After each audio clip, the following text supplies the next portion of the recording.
Welcome back everyone. I'm Bharat. I hope you guys are doing absolutely fine. The agenda of today's video would be we will create a CI/CD pipeline for our Flask app to get deployed onto ECS service. For making things simpler and faster, I have written a build spec file here. This will be used in the code build stage where our Docker image gets built and pushed to ECR repository. So in the description box, I'll leave the link of the GitHub repository from where you can get this file. Also, there are few things which I will walk you through on how what to configure and where to configure in this build spec YAML. So let's open AWS console. Let's go to ECR. So here, if you see, we have this URI. So all you have to do is copy this and replace it with this particular URI here, repository URI. So once you are done with this, then we need to go to task definitions.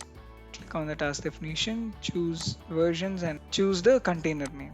So copy this container name and replace it in this line number 25 here for value of this key called name. So these are the two changes that you might have to do in your project. Okay, let's close this and let me minimize this. Now let me go back to the dashboard here. So for creating CI/CD, we'll be using AWS service called Code Pipeline. So let's start by clicking on Create Pipeline. Let's give our pipeline a name. I'll simply call it Flask App CI/CD. So we'll create a new service role. This looks good. Let's leave everything as it is and click on Next. So source we'll use GitHub. So the next thing is we have to connect to our GitHub. I already have a connection set up, but all you have to do is click on this connect to GitHub button and give this connection a name. Maybe I'll just give it like BS Tech GitHub, which is already there. So I'll maybe add something else, connection. So I'll click on connect to GitHub. Now comes the authentication part. Since I had already authenticated, it did not ask me to log into GitHub. But if you're doing it for the first time, it will ask you to log into your GitHub and allow AWS to connect to your GitHub. So once the connection is created, you need to add a GitHub app. So you can either choose an existing one or you can create a new app. So I'll choose the same. So you can simply click on this and choose a particular profile that you want to choose in the GitHub. So once this is done, let's click on connect. You can see this connection is added here. Now we'll get a list of repository names. So let's choose the repository and the branch name. Let's click on next. And here in the build, let's choose AWS code build. So we don't have any code build project yet. So let's click on create project. Let's give this a name. Simply call it Flask app build. Let's choose this as managed image. Choose operating system as Amazon Linux 2. You can choose Ubuntu or Windows as per your requirements. Runtime, let's go with standard. Image, let's choose the latest one. Also, we have to make sure we click on this checkbox and let's leave all this as it is. So if you want, you can connect with a VPC as well and add some environmental variables if required in your project. Now let's continue to code pipeline. So this is done. Now there's one more thing that we'll have to do. So let's go to this role. Let's click on this and if to make sure, we need to add one more policy.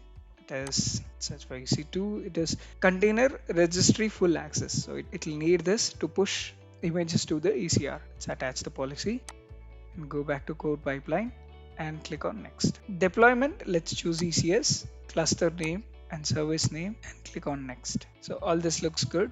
Now before clicking on continue, I would like to go to ECS page and let's open up ECR as well. Let's click on repositories. So here is our repository. So currently we have one image. Now let's click on create pipeline. Okay, so the pipeline is now created and you can see, so it already started pulling latest change from the GitHub. So for the first time, obviously it will take whatever is there in the main branch, whatever branch that we have specified, pulled whatever changes and it started building. Now you can see in ECR we have only one image. And let's get into cluster and the service. So here we have only one task running. Let me click on details of this code build and show you what happens within it. As you see, this is the things that we had specified in our Docker file here. So it's running this Docker file and it is pushing changes to ECR as per our build spec file. If you see, it is pushing here. So let's go to ECR and refresh this. You can see there's a new image that is built. The old one is untagged and the new one with the new commit ID. So this commit ID would be coming from the GitHub, whatever latest commit we have. So our code build is succeeded. Might take few seconds. Okay, here it is. It succeeded and it started with deployment. Let me show you those events here. Currently the time is like 1:19. So 1:18 you could see has started adding one tasks and it registered. So let's go to tasks. You can see there are two tasks running. Earlier it was like task definition 4. Now it is 5. So it added a new one.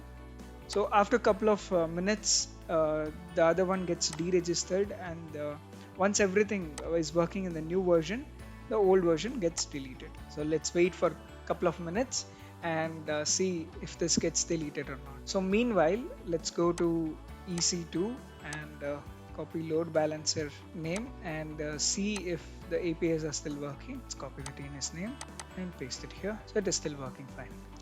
Close this and this. So this might take some time. I'll pause the video and get back once this is deleted. Okay, you can see it says Service Flask has stopped one running task. So let's go to tasks and see. So we have only the latest one running. Now let's try with this URL again and you can see it is still working fine.